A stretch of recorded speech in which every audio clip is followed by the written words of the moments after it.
Here we go with episode 9F13, I Love Lisa, a sweet one. First broadcast, February 11th, 1993. This is Matt Greoning. I'm Frank Mueller. Hi, this is Al Jean. I was one of the showrunners for the episode. This is Wes Archer, director. David Silverman, supervising director. This episode, I should say, has a origin in a personal episode of my life. When I was in third grade, I got a Valentine from a little girl that said, "I choose you." And underneath it, she wrote, "I really do." And for years later, I thought, did she really like me? I don't know. And I was talking to Mike Reese about it, and we thought, it could be an idea for a Simpson episode where someone could give such a Valentine to Lisa, or Lisa could give such a Valentine to the boy, and then he would take it too far. And at that point, Ralph Wiggum was someone we had put in the Moaning Lisa episode, and Chief Wiggum was a separate character. And we thought, it'd be funny if Ralph was Chief Wiggum's son. So up until that point in the series, he actually wasn't the son of Chief Wiggum, but we thought it made perfect sense, especially because they were both pretty dumb. And they have a similar shaped nose, I think, too. Well, wait, what happened with the girl? I don't know. But there's a postscript that's kind of... So is this your, calling out to her? No, not at all. I'm happily married. And in fact, on my wedding band, my wife wrote, "I choose you." It says that on the band in honor of this episode. And the fact that Ralph is her favorite Simpsons character and that she did choose. So It's sweet. It's true. It's so worth what you're saying is that mentioning, the by the Simpsons way. writers are all cream puffs, cornballs, right? I just wanted to mention that we are recording this commentary very close to Valentine's Day of 2004. So, how about that? Why are you doing this to me? Another 10 years have passed. You remember this episode, Frank? Your name's on it. I vaguely remember it. So that was my first episode. Really? It was sort of my audition to get on the show. Because I had worked with Simon before in another Gracie show. You wrote an episode, Grand script, right? I was on producing that show. I wrote a few, yes. Yeah, that's what we had read. The show with Pamela Reed. And Bonnie Hunt, yeah. What was it? It was Grand. called Grand. Oh, the It was on beloved NBC, Grand. I think. It's actually one of my favorite experiences my whole career. Was it Michael Leeson? Yeah. Yeah, that was a very funny show, very interesting. Pamela Reed was really good. It was, in my opinion, a little darker than what was on NBC Thursday night at that time. I think so. But I remember that's what we read, and then we gave you this story to write, and this is how you got on staff. Yes. So, Wes, when you were doing episodes this season, where did this land in? Was this your third show of the season? I think this season I did 2. Oh. I took half a year off. Oh, that's right. If anyone caught the Cupid in the few scenes ago, that was designed to resemble Wiggum. If you rewind it, you'll catch that. Another technique we use for trying to come up with stories is we think, what holidays haven't we done on The Simpsons, or haven't we done lately? So, we do Halloween every year. We've done a number of Christmas shows. Now, here's Valentine's Day. I think after 15 seasons, we're getting down to Flag Day. I think Arbor Day is going to be a really good one, though. Rosh Hashanah. Anything. Can we do Guy Fawkes? I think we actually did a similar scene later, too, where Homer was going into the Quickie Mart to buy a Valentine and discovered that Apu was like the greatest husband in the world, and all the other wives were jealous of what a great, sensitive, gift-giving husband Apu was. So for some reason, Valentine's Day and the Quickie Mart seem to go hand in hand. Now, was this the first speaking role for Ralph? No, he spoke in Moaning Lisa and earlier in the show, but we had never shown that Chief Wiggum was his father, nor had it been originally intended, I think. Ralph is one of the fans' favorite characters. It's certainly one of mine. Wasn't there a guy who had a Ralph Wiggum tattooed on him that we saw once? Oh, yeah. At one of the Simpsons cast reads, sometimes the cast does live readings, and a guy showed up. And I have to hand it to you, Matt. You were very brave. He brought him up on stage, and he showed off a Ralph Wiggum tattoo. Like, everybody was tattooed on him. Yeah. He had Millhouse, too. I You didn't really know know how to whether pick them. I didn't know whether to be amused or scared.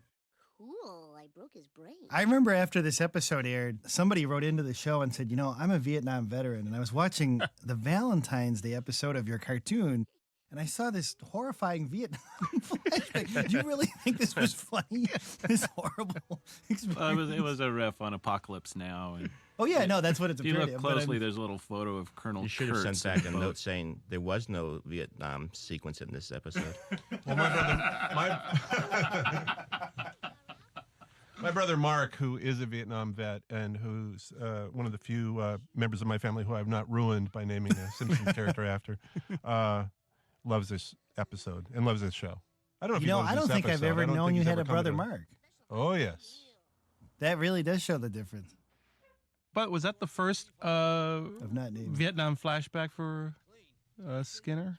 I know that the origin of his being a vet was in Separate Vocations, where he was looking at a trophy case, and George Meyer had him say, "I saw a lot of crazy things in Nam." Oh, that's right. And then I think we changed the lighting, but I don't know if he had a flashback. No, he didn't have a flashback in that episode. It might have been the first time you saw it. It's funny because there's things we've done, some parodies of the Zapruder film and Vietnam, and I'm sure in the 60s people would have thought you can't possibly be funny about that. But then with time, maybe they're not funny now. They seem like Tragedy plus time, right? Can I watch? one thing I love about Ralph is the lack of hair. It's really like the most bald second grader I've ever seen. It's fun to draw the hair. The side of Charlie Brown being the baldest kid. Well, another thing, too, is since he wasn't originally intended to be Wiggum's son, he's one of the few children who doesn't look exactly like his parent in Springfield and doesn't have that genetic marking. Obviously, the Simpsons don't, since they were individually designed. Well, here's my house. Well, Lisa and Maggie are related. Lisa and Maggie are very, very similar. Well, no, I don't know if you mentioned the DVD, but in your design, wasn't that a conscious thing to make each Simpson stand out? The idea was to have each character identifiable in silhouette, Right. right?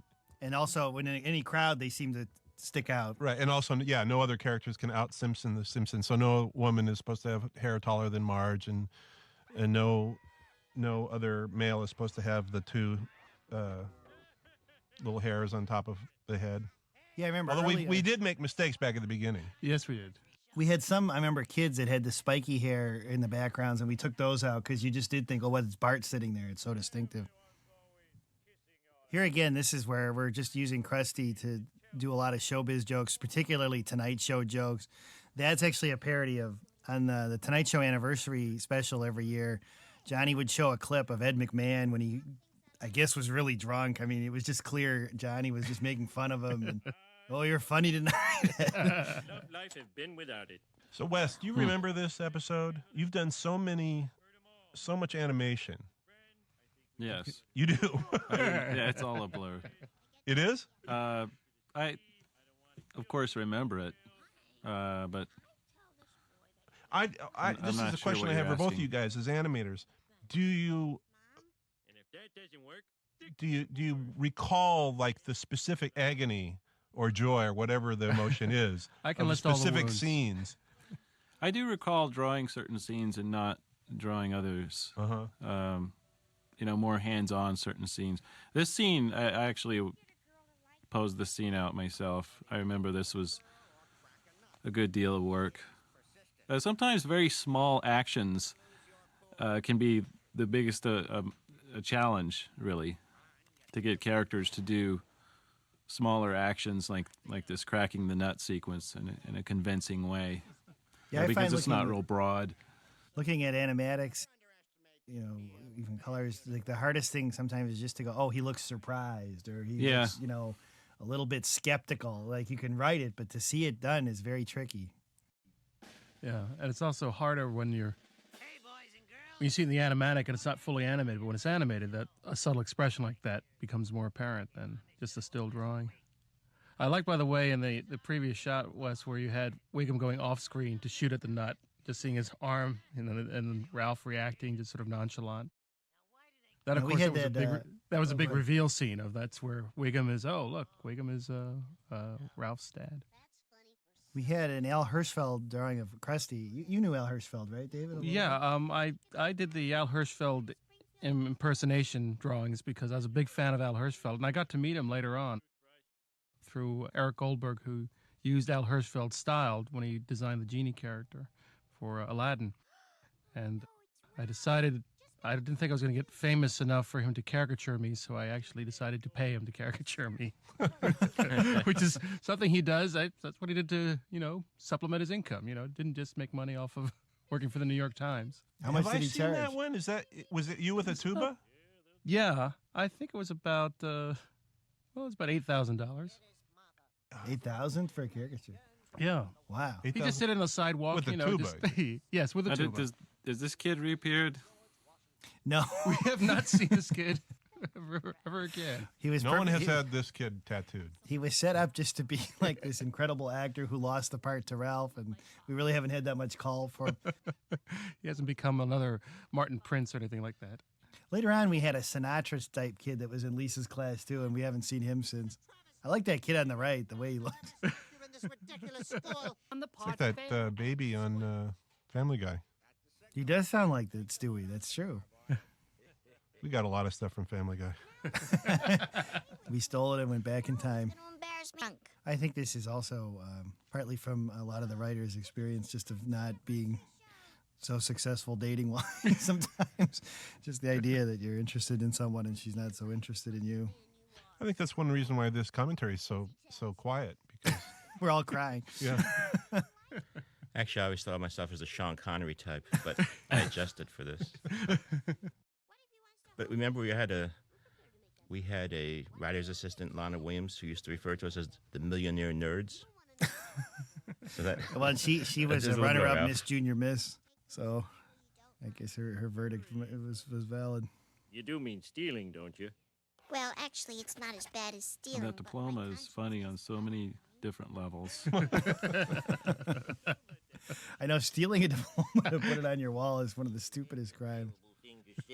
Oh, shut up. Yes, sir. I love the droopy voice on his little angel character. One of the few times you see the angel without the devil. I like your use of reflections, by the way, on the car. That's great. We've got to do that more often. I know in the writing room we were saying this was one of the most corrupt things. He's the chief of police in the porno movie, talking about porno movies. Was that around the time of the Paul Rubens thing? I think it was. I think that was actually where the idea started. I think we pulled back even because originally in Wigham's house there were all kinds of stolen goods, TVs and things they were stripping over. And when he says, "How did you meet your wife?" Is that Hillary or? That is Hillary. Unnamed And other. I remember actually Or one of his we pals. recorded this show prior to the election. So we actually animated the Clintons, the Bushes, and Ross Perot. I remember that. We did. I We- remember, Yeah. if you recall, have all I three. remember I said you better animate Clinton, and the entire writer staff laughed at me. When the show was first pitched, I said you better put it's not necessarily going to be, and everyone, no, he'll never win. I was too busy reminiscing about my childhood with women to Well, the pay woman. attention to politics. Try to run. I think This that- is one of my favorite Krusty jokes. Where he says, "What was I thinking?" This is great. Did you do this, Wes? Did you animate this? I think I worked on that Scream, modified Scream. Shut out. Well, as director, you kind of have your hands in certain scenes and not in others. Sure. But none more memorable than Sideshow Raheem. Kind of quality control. The s- Now for my favorite part of the show. Once again, I must point out what kind of show is Krusty Yeah, I mean, singing Doors songs with psychedelic backgrounds. well, he's gone from a kids show to What's your name, son? more like a Tonight Show. And is this Lisa Simpson. Now, again from my childhood, I don't know if I said this on another track. I actually was on the Bozo the Clown show in Detroit. Actually, it was broadcast from Canada. And I was in the audience when Bozo came to talk to the kids, and he sat on me. Like, I didn't know I was in the chair, and I just thought, wow, he's very heavy. Like, as a kid, you get sat on by an adult.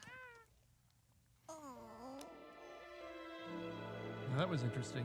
Every pose there, for that sort of worked as animation, but also for the freeze frame. Sorry, folks, we're caught up in the story. Yeah, sorry. No, I was actually just thinking, Wiggum does even look a little like Ralph. As if Yeah, it had he been does played. resemble him. The facial shape is the same. the awesome pop? Oh, come on, come That's a The great walking on model. him is really funny. I will say, too, we've said this on a few tracks this fourth season. This is another one of the episodes that came out good but short. We had that extra long main title And I don't know if that was the first time we used it, but it was definitely, I think, debuted that season to stretch out the First time we credits. used that was Bar the Daredevil, I think. Because that came out a little short. Was that the first time? No, it was No. after Bart the Daredevil. I know Mike and I were the ones that really used it a lot. I really think we hadn't done it till season 3 at the earliest. All right, we'll strike that from the record. This is another thing I did when I was at my high school. While other kids were going to dances, I would sell orange juice for the student council. Orange drink, actually. There was no organic material in it. This is a great, great song. Did the Alf did the music on this song, right? No, Jeff Martin wrote the Oh, he wrote the president's song. music? I mean, Alf does a lot. Right. I actually wrote the lyrics, and Jeff Yeah. added to them and did the music. This is one of the songs that has stuck in my head over the years, I think. Well, it's accurate. I mean, it really is like there are a lot of presidents. Right. Nice. As is often the stage. case, too. These second graders are mounting a very impressive production, all in step. I like the people that you chose to be the various presidents.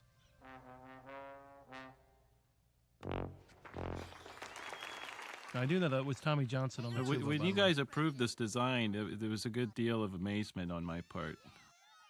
Oh, it made us laugh. You mean on the Nixon butt? Yeah. That we got away with it? It just seemed like vaguely obscene. Vaguely. To But, me, was enough. there a censor note on that? I don't think there was. For some reason, early on, it was in the shorts you saw Bart's butt, right? I can't remember. There was maybe very, very quickly. He was jumping out of the bathtub one. Remember, David? Right. Wasn't he swimming nude in a fish tank, too, in an aquarium? Well, no, he was swimming nude in the bathtub, but not in the aquarium. Well, no, he wasn't in the aquarium either. What I remember with the censor is we always said, "Oh, we've shown his butt before," and so we just said, "Well, now we're just putting a nose on top of the butt." You're next, just the A, Arthur. This is the parody of our governor, Arnold Schwarzenegger, who I believe did some acting before he ran the state so ably. George Washington. Now, here's a conceit that we never exactly sell, which is that Ralph is the most brilliant actor. He's just the same. as Plus, he there's always a is. real fire. on a stage in a school. Real fire on They stage. actually built a real chimney. Air we breathe. He is pretty for good, the you gotta admit. providence that sustains us. But could I mean, that's awesome. Just because he said never real loud, they're all so excited. You see? Also, there's a lot of talking going on. dear Mr. President. One of the more We gotta bring famous that character incidents in back. Washington's life. Like he spends most of this play in bed. George Washington, the sleepy president. It's a book, isn't it? George Washington, Sick and Sleepy. Yeah, we actually burned through both President's Day and Valentine's Day in this episode, killing many possible future plots.